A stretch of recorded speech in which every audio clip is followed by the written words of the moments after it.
This is the Greg Bedard Patriots Podcast with Nick Cavins.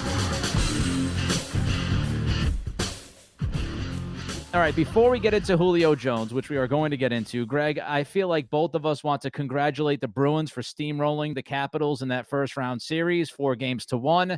We're looking forward to round 2, so congratulations to the Bruins. And we won't bring up the Celtics. So let's get to Julio Jones. A lot of talk about Julio, Greg. Chris Sims comes out yesterday, and listen, Chris Sims has a checkered past when it comes to breaking news. But Sims comes out and says Julio wants Tennessee or New England. We've heard rumors about Julio wanting to play with Cam. What are you hearing about Julio Jones? Well, the first thing, as far as potential trade or where the Patriots are, what I have heard to this point is that they are still sort of kicking the tires on it. I don't think they've pursued it in any way, really, with the Falcons. They might have had a conversation or two, but really, I don't think it's gone very far. I think they might have heard what the initial asking price was, which was, maybe a first-round pick, maybe a second-round pick. I think that's too rich for the Patriots' blood. Plus, they probably want something done about Julio's money, like the Falcons paying half of the first year or something like that. So I don't think, and what people also have to remember is that I think June 2nd is the date this year where basically the Falcons have to wait till after June 1st to trade or release Julio Jones because of the way the cap rules are. That they get credit. Once it gets to June 2nd, then you could put half on this year, half on the following year. So that makes digesting some of those really large contracts a lot more palatable for teams. And the Falcons are just so screwed with their cap. They have to do that. So we are now, what day is today? It's the 26th. So there's still time. And deadline spur action, I think right now, a bunch of teams, including the Patriots, are just sort of looking at this and kicking the tires and seeing what kind of deal can be there. So I don't think anything is imminent, even though this is all people can talk about. And, the Patriots are the betting odds favorite to land Julio Jones. Like who gives a crap? Like everybody thinks, the odds. Well, Vegas knows something. No, they don't know jack crap. They just go, this is like, I think, who was it? I got in a spat online, I think leading up to the draft, and it was like, the Patriots are the betting odds to trade up to Justin Fields. Like, they don't know anything. They're going off of conventional wisdom and popular, basically where the money's going. Right. Yeah. Vegas doesn't always know anything. The odds don't always mean something. I mean, look at the presidential election. I think at some point it went from Biden to Trump real quick, and Trump was a huge favorite at some point that night, and they were wrong. So it just stop with the odds. I mean, look, I'm all for gambling. I'm all for, people enjoying themselves as long as they're responsible with their money and not getting out in front of their skis, and really, harming themselves in their bank account, which I have seen from friends and family in the past. But and I'm all for the odds for games and, future, say like the Super Bowl champion or betting over under on the season. I'm all for that. The numbers stuff. I'm all for that. It's good fun. But as far as like this stuff, like the betting odds to win, they're just going off of what everyone thinks. And the public is stupid in general. So don't get all hyped up into that. And so I think right now, the Julio Jones stuff, it's not really anywhere as far as the Patriots go. The timetable is a factor. I think other teams are going to get involved. I think it's going to be competitive. And when it gets competitive, the Patriots they usually bow out. They don't usually stick it until the end because, look, if it's a competitive situation, that means the cost is going to go up, and that's not the Patriots' MO. And let me ask you about the cost. What do you think? And obviously, this is just a guessing game. What do you think Belichick would be willing to give up for Julio Jones right now? Nick, it's hard for me to say, and so this will go into the second part of our discussion. So, all this talk about Julio Jones, the Patriots, whatever, and I'm like, well, I need to watch some Julio Jones tape. I don't know, Nick, you're probably different than me. You're down in Virginia, and also, you're a national talk show host, so you might watch a little bit more Falcons, action than I do. Right. I can't remember the last time I sat and watched the Falcons, even on like a Thursday night game. And let alone, I doubt Julio Jones was even healthy for that game. So I went back into the film and, which I always do. And I'll tell you what I saw off of the film. So this was my process. I went to the last game he played, which I forget the exact opponent right now, but he played in the game. I'm looking at it right now. Sorry, I'm just looking through my I forget which game it was. But anyways, so I go back and I watch the final game that he played. I think it might have been against the Saints. So I turn on that film and I see a guy who is basically a big slot, pretty slow down. I mean, he gets out of his breaks okay, but a little slower than what I remember with Julio Jones. And he was basically a big slot for them. And I always look at, okay, how is the team using the player? Because they see them in practice. They see them in the games. They know what he's capable of. He was not a boundary guy. He was a big slot. He basically reminded me of Mohamed Sanu when the Patriots traded for him with the Falcons. That's what I saw at the end of last year. And I was like, okay, well, in his defense, I went back, I looked, and his injury deal last year was extensive. He had basically hamstring. He left week 2 game with a hamstring injury, and it was on and off the injury list the rest of the year. He finally, I don't know if he even completed that final game that I watched, but he was done for the season with like 4 games left in the season. So then I said, okay, well, let me watch the week 1 game. Should be healthy, right, Nick? In week 1? I mean, I would hope so. Yeah. So, you have a chance to be measured. You have a chance to be, get the proper rest, sort of tuned up for the regular season. And so I turned on that film. He was a little bit better than what I saw. He was a little bit better out of his breaks. I think he had a pretty productive game. Yes, that was against the Seahawks. Pretty productive game. I think he went for like 11. I think he had 9 catches for like 140 yards. Yeah, he had 9 catches for 157 yards. Awesome production. Great. Okay, let's put it into context. Calvin Ridley was 9 for 130. Russell Gage, another one of his teammates, was 9 for 114 in that game. And then you remember, oh yeah, that's right. The Seahawks completely blew on defense last year to start the year. Because remember what happened in week 2. Oh, yeah, it was the Cam show. The Cam show. Cam Newton almost, 400 yards, throwing the ball all over the place. And we never saw that Cam ever again the rest of the season. So the Seahawks were complete garbage in the secondary to start last year. The Falcons took advantage. Now, what I saw on film was a Jones that was a little bit better than what I saw. Still mostly a big slot, very productive in what he does, which is, look, he's a big body. He's an Adonis, the way he's built. Some of the strongest hands you will ever see, and those aren't going away. So I'm like, okay, that's where he is. That's where he was to start this season. Let me just go back to 2019 and see where he was. Maybe this is just leg injuries. I don't know. So I went back and I watched his last great game in 2019. He was 13 for 134 and 2 touchdowns against the 49ers, who went on to the Super Bowl that year. So this was later in that season. And Nick, let me tell you, holy crap, was that Julio Jones just awesome. I mean, he was incredible. He could get down the field. He was explosive. Guys didn't know whether he was going to go deep or go short. He had the 49ers cornerback spinning around. He was unbelievable.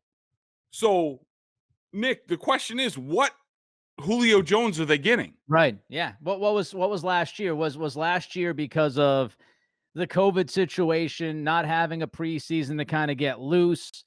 And, maybe he was even a little dinged up going into the season, even in week 1. Who knows? But he was absolutely on and off last year, as you mentioned. I think he missed 7 games. And when he played, it was hit or miss.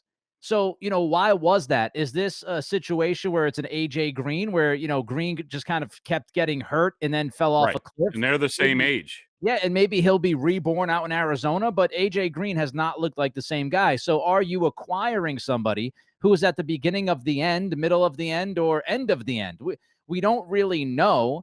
It could be just a flash in the pan. And that's what makes it difficult, is because when you Yes. look back at last year, it's very difficult to evaluate guys because of the circumstances, because of what happened, because of so many injuries in COVID, in the off season that you're used to kind of being thrown up in the air and just, thrown into a bucket. And how are people going to respond to that? I also think, Julio, listen, I look at it this way. Julio, even if he's not Julio of 2019, if he's somewhere between 2019 and, what we saw last year, he's clearly the best receiver the Patriots would have on the roster. It's not even close. And I've been sitting there saying they need a number one. I still feel like one of the things this team would love to have is a true number one receiver. I don't think they drafted that guy because I don't think they trust that they can find a college player, evaluate that player at that position correctly, and get the most out of that player value-wise. I think that's why I would believe they're going to take a lot of shots late in the draft on receivers because they've been burnt one too many times. So now you know what you have in Julio. Even if he's a bridge between 2019 and what we saw last year, he's the best guy in your roster at that position.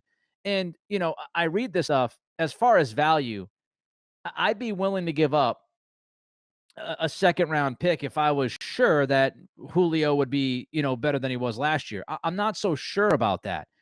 I think the answer is conditional. And if I were the Patriots, my offer would be, hey, listen, you're going to pay some of that money, pay some of the 15 million he's guaranteed, and we will give you a third round pick.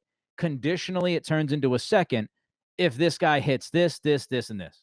If he plays this many games, if he has that many catches, whatever the condition is, then you can have a second round pick. I just would not be comfortable handing them, a first round pick. I would not even entertain that idea. 32 years old, the money, coming off of an injury riddled season. I wouldn't touch that kind of deal if I were New England. Okay. Well, here's where I am. And first of all, let me point out that overthecap.com said that Julio Jones was worth $5.2 million last year, which I don't disagree with. The 2019 Julio Jones, there isn't enough that I wouldn't give up for him. He was that good. And I'm not going to give him, for the season opener, I am not going to give him that many excuses. He needs to be ready. I mean, he's a professional. It's COVID. Yeah, whatever. But, go out there. And I'm not just talking about, production and things like that. I'm talking about, how do you look going down the field? And it was night and day. So I am extremely worried about, I think Julio Jones, I'm just telling you what the film shows. What the film shows from 2019 to 2020 is Julio Jones is going off a cliff. That's what the film shows. It's not my opinion. It's a fact based on film that he is a completely different receiver. Now, do I think the Patriots could use somebody like that? Do I think he's better than Mohamed Sanu?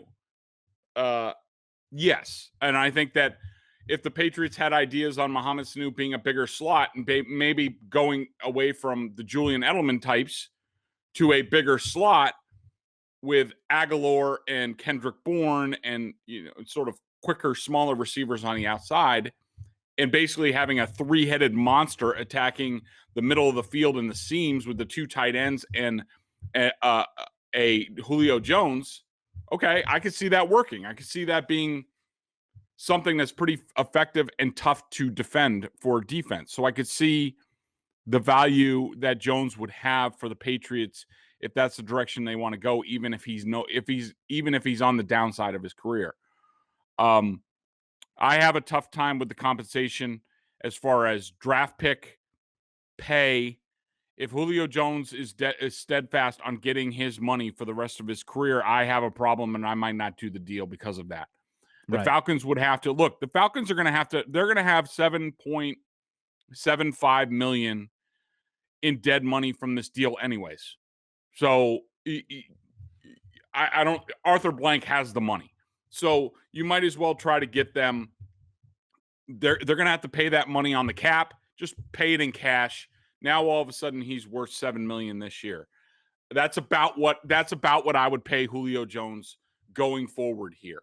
And if he wants more than that, then I'm walking away from it, because what was on film last year is scary. It's not good enough, and I would have trouble giving up more than a mid-round pick that's maybe conditional, or just a straight up player swap like N'Keal Harry and a late round pick for Julio Jones, and the Falcons eating at least half the money.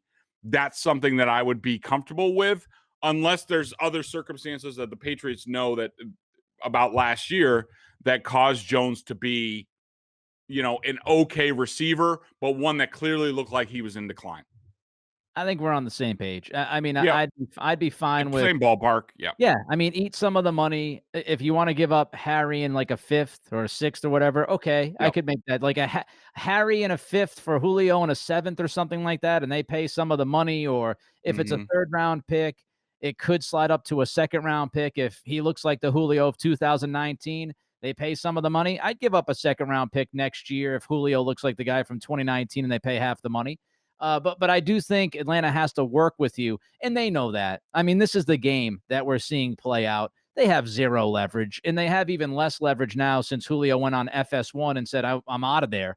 I mean, they've got nothing. They've got a guy who's 32, a guy who's set to make $15 million guaranteed, a guy, as you said, last year's film doesn't look great, and they're in a salary cap crunch, and they don't want to approach Grady Jarrett on a new deal.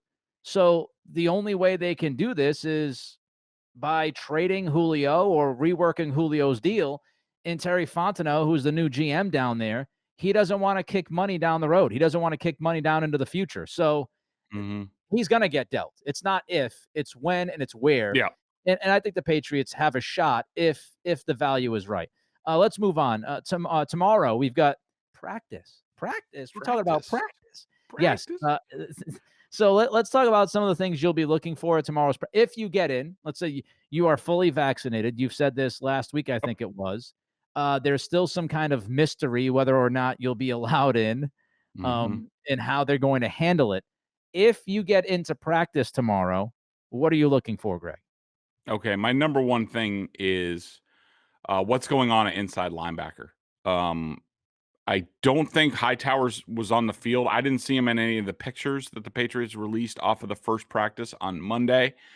I saw a lot of Belichick instructing Raekwon McMillan and Josh Uche. So I think, to me, that was confirmation of what you and I have been talking about all offseason, that I thought that Hightower would be an inside linebacker and Uche would get the first shot to be next to him, which is where he started as a rookie in training camp. I think McMillan is a placeholder for Hightower. Hightower, there is some question about what's going on with Hightower. There's some rumblings that he might stay retired. All we know to this point is that he has been in on meetings with the team. That doesn't really mean anything. I mean, it's a good sign. It's a small sign. But a lot of times with these guys, if they've been away or they're having question marks, it's once they get on the field and they get into the grind where they're just like, yeah, I don't want to do this anymore. I got money. I got 2 Super Bowl rings or 3 Super Bowl rings, whatever Hightower has. And I'm done. I'm ready to go home and be a husband and a father and things like that. But I just want to see what's going on at inside linebacker. Will Winovich get any looks there? They now have Harvey Lange's back, and they have some other guys. But I think the most unsettled position right now, probably on the whole team, is inside linebacker. And so that's where my eyes are going to go first. And then secondly, they're going to go to what did I have for number 2? Maybe I misnumbered this thing. But cornerback. What's going on at cornerback? Gilmore might be there. I didn't see him in any of the pictures. I think some people did. I didn't see him in any pictures. But look, he's coming off knee surgery. He's not going to be out there. We know J.C. Jackson's going to be out there. He's in the pictures. Jonathan Jones is the slot. Now, who's next up? Who do they, because I think that's an important question, because what if something does happen with Stephon Gilmore, whether it's with his contract, he gets traded, maybe he goes to Atlanta, even though I don't know how that would work as far as their cap. But if something happens with Stephon Gilmore, who's next up? Is it Juwan Williams? Has he, caught lightning in a bottle? It's probably Jalen Mills. He probably gets first shot, even though I think he's going to be sort of a do everything in the secondary. Michael Jackson's a possibility. Then you have D'Angelo Ross and Miles Bryant. Those guys, they like those guys, but they're also 5'9", each of them. Yeah. So how does that work? So those are the first two spots. Yeah, I mean, I think I agree with you. When you look at this team, here's the good thing. Not many holes, right? If any. Yep. It's more how will guys be aligned? It's more what if this happens or that happens. Cornerback, they seem like they have some depth, but it's dependent on guys growing, developing, like Bryant, like Ross. It's dependent on somebody like Joanne Williams actually finally figuring something out and being able to help them. If they don't have those things kind of fall into place, you could argue they're thin. Jalen Mills, I've seen him play a lot at corner. Not a fan of his play at corner.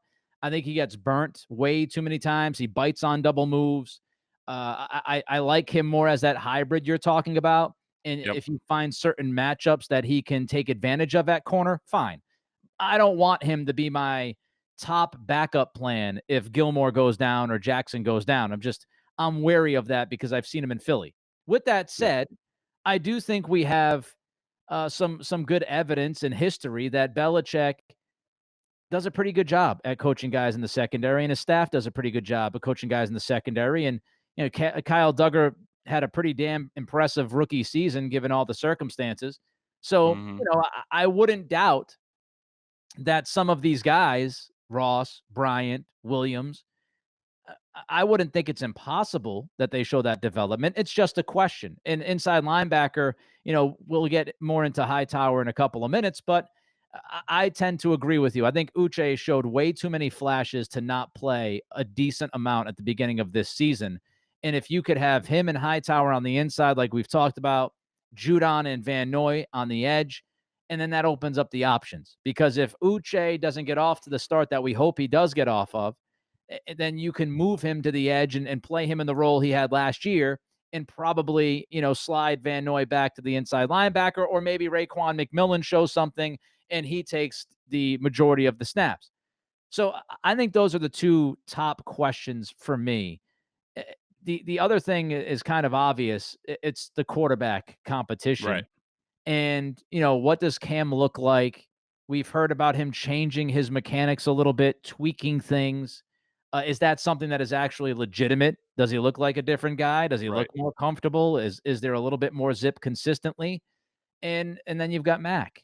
And, what does Mac look like? And we heard from Jacoby Myers yesterday saying that Mac has been blessed with an arm, which I think would stand out to some people because one of the questions was, does he have enough arm strength? Which is kind of crazy because, in his pro day, he tossed a couple of 70-yard bombs. I've never understoed that criticism so about him. I think his arm's been fine. He doesn't have an Aaron Rodgers maybe type laser arm. So I think quarterback's the next question, Greg. Yeah, that was number 3 for me. And look, for a lot of people, it's going to be number 1 the whole time. But the way Bill Belichick is going to deal with this, and what he's going to deal with, Mac Jones and the rest of the rookies in their first exposure to the Patriots. He's going to, they're going to treat them like mushrooms, where they, feed them shit and keep them in the dark, so that they break them down. It's it's the mushroom treatment, and that's what he does with the rookies. And they give them stupid numbers, and it's all the Belichick BS. So, which some reporters will be like, oh, this is anyways. So yeah, look, then it goes to quarterback. What's Mac Jones doing? Who's he talking to? How's he look? Does he fit? I'm not really worried about on-field performance. There's a long ways to go. I'm more worried about is he doing the right things, getting in and out of the huddle? Who's he coaching, or who's he being coached by? Who's he talking to? And then but you are also looking at the other quarterbacks, and in that same photo gallery that the Patriots posted, a couple observations I had. Number 1, Jarrett Stidham looks a little chunky. I don't know if that's by design. for whatever reason, but he looked a little chunky. And I think that, and they have a picture of Cam Newton throwing the ball, and he looks, for all the talk about Cam Newton and throwing guru and off-season workouts and stuff like that, they have a picture, and he looks the exact same. Yeah. He's leaning back. I thought the same thing when I saw the picture. Yep. Yeah, his back leg is, probably bent a little bit, and he's bending back to throw probably a 10-yard throw. And that's what I'm talking. That's where we are. It's the same thing. He needs to, those little 10-yard throws need to be like ripped with a flick of the wrist in this offense. You can't gear up and throw every single throw.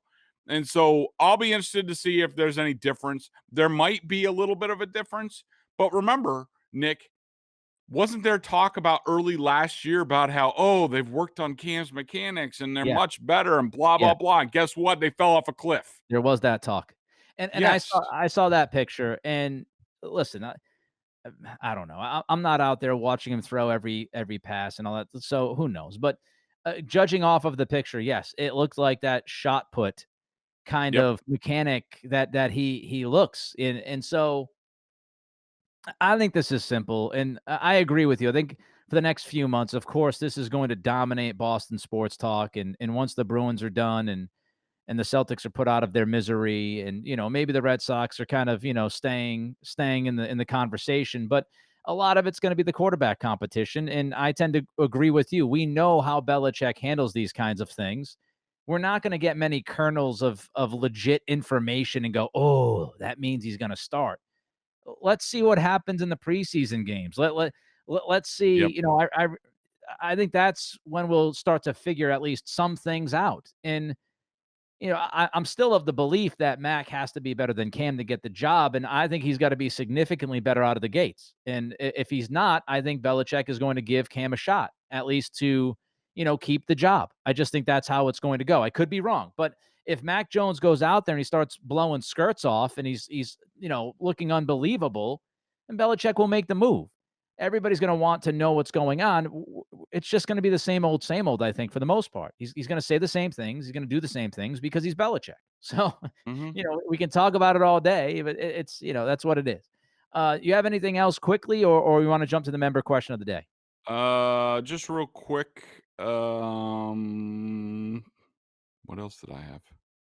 Oh wait, I'm looking at the wrong story. Come Sorry. on, you have to have an offensive in there. Come on. Yeah. So I said, where's Trent Brown?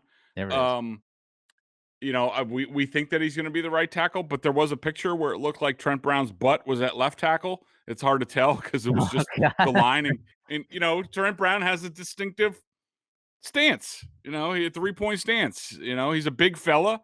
And so it looked like he was playing left tackle. Corey Cunningham is playing right tackle. I wouldn't go overboard with that or anything in OTAs because the Patriots are probably testing him out, seeing like, all right, well, It's been a while since you played left tackle. Can you still do it? To me, with Cunningham, with this rep, and Mac Jones is at quarterback, that tells me it's a rep later in the drill. And so at that point, they're usually just trying people at different places. So I'm interested to see where Brown is because that gives you a lot of dominoes. Is he at right tackle? Is he at left? Then does Wynn switch to right tackle, or does he go to left guard and Micah Wenu goes to right tackle? Bunch of different combinations, but I wouldn't go overboard. And also, what's going on at the edge? I didn't see a lot of veterans in these pictures. A lot of guys could be sitting out with the union stuff. Like I didn't see any McCourty. I didn't see Van Noy. I didn't see Matthew Judon. Again, these are optional. They don't have to be there. But we expect Judon and Van Noy to be the starters. If they're not out there, who's taking their place. There's a picture of Chase Winovich. For some reason, I was hearing he had looked like he gained 50 pounds to be better on the edge and things like that. In the picture I saw, he looks like a safety. He looks like he lost 50 pounds.